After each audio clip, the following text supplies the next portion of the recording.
Going on, everyone? So yesterday, the Los Angeles Lakers officially signed Christian Koloko.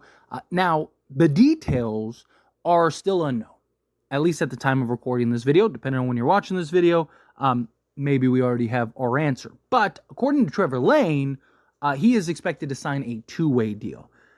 Look, I could be wrong. I don't buy that. I just don't. Christian Koloko had several other teams interested in him because he is a young center that has real potential and a lot of promise and can rebound, run the floor, high energy, block shots, is a great complementary fit for many teams. And you had teams that even like the Spurs who could use his services and would make a lot of sense alongside and backing up Victor Wembanyama. Right? There are several teams that were interested and linked to Koloko that would have given him an opportunity to make the main roster. So either A, he is going to make the main roster and the Lakers are either working out some type of trade or something's going on, or B, he's really betting on himself and really wants to be a Laker, which that could be the possibility, right? Maybe he's looking at it as like, hey, I want to be a Laker. I want to go to Lakers. Whatever I have to do, if I have to do the two-way route for a season, right, and prove myself, I'll take a gamble on myself and let's prove. I mean, we've seen guys do that with the Lakers the last several seasons, right? Like young guys that kind of need to build a name for themselves, end up going to the Lakers and end up getting new deals and all that stuff.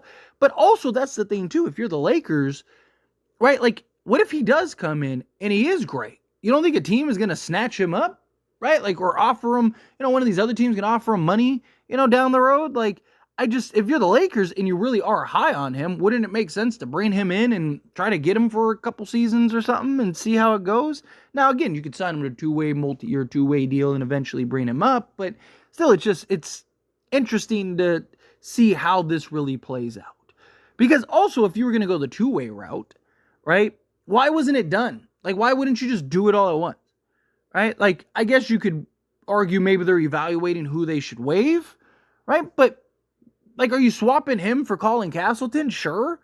Which means that you're just higher on him than Castleton, which already proves that to me, in my opinion, because you're bringing him on instead of bringing Castleton or using Castleton as the backup, right? I don't think you get rid of Armel Traore. I think his upside and potential and his age is just too valuable.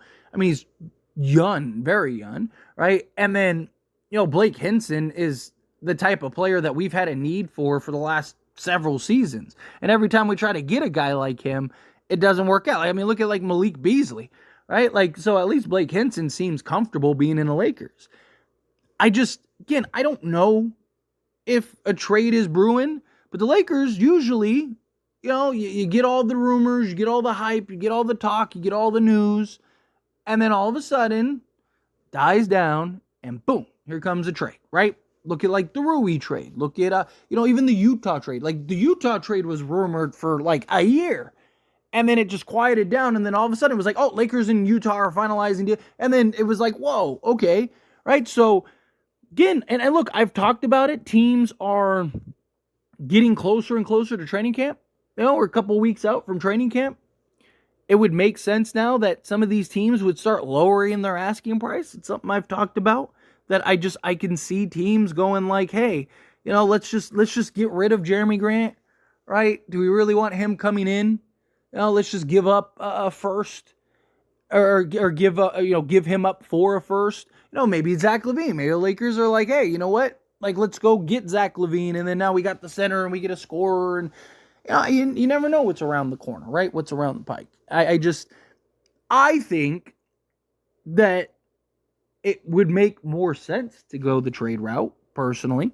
I think if you're the Lakers, right, like, you try to get a trade done, maybe you're unloading Christian Wood or, a Jackson Hayes in that type of deal, right? And there's also talks they've been linked to Giannis Valanciunas, right? Like, that is, based on reports, seems like is going to happen eventually. Now, obviously, things can change, but, if you're going to go get a Valanciunas, right, like, are you really going to have 4 or 5 centers on your roster? Like, even though, Koloko would be a two-way, like, he's not going to be a two-way forever, right? Like, so, again, it's just like, unless you are working out a trade where you're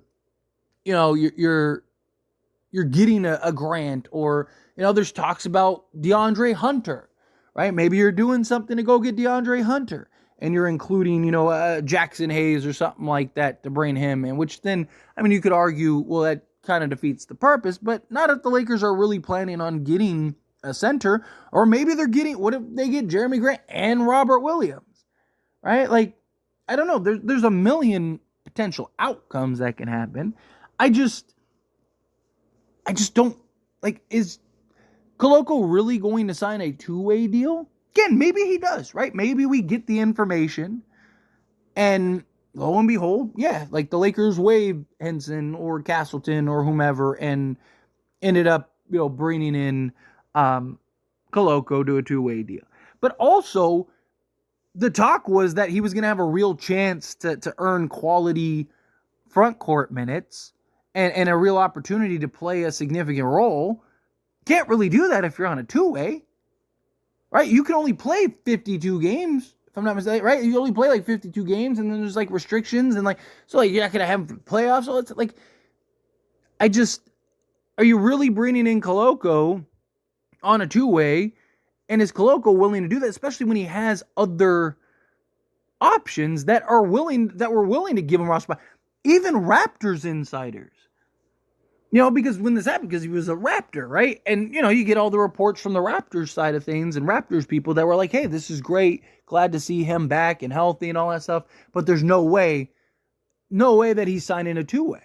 There's too much competition for him. There's too much opportunity for him, which was my point when even it was just a rumor before the Lakers signed him. I was like, I don't see him signing a two-way.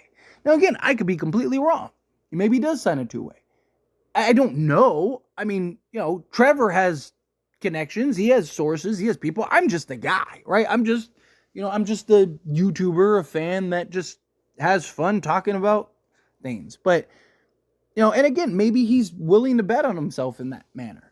Right? Maybe he's looking at it as like, hey, this is my opportunity to prove not only to myself, but to, the Lakers and the rest of the league. And maybe that's where he wants to be. Maybe he wants to be a Laker. And he's looking at it as like, hey, whatever I got to do to be a Laker. Right? Like, if I can, I'm going to have to prove myself regardless on any of these teams.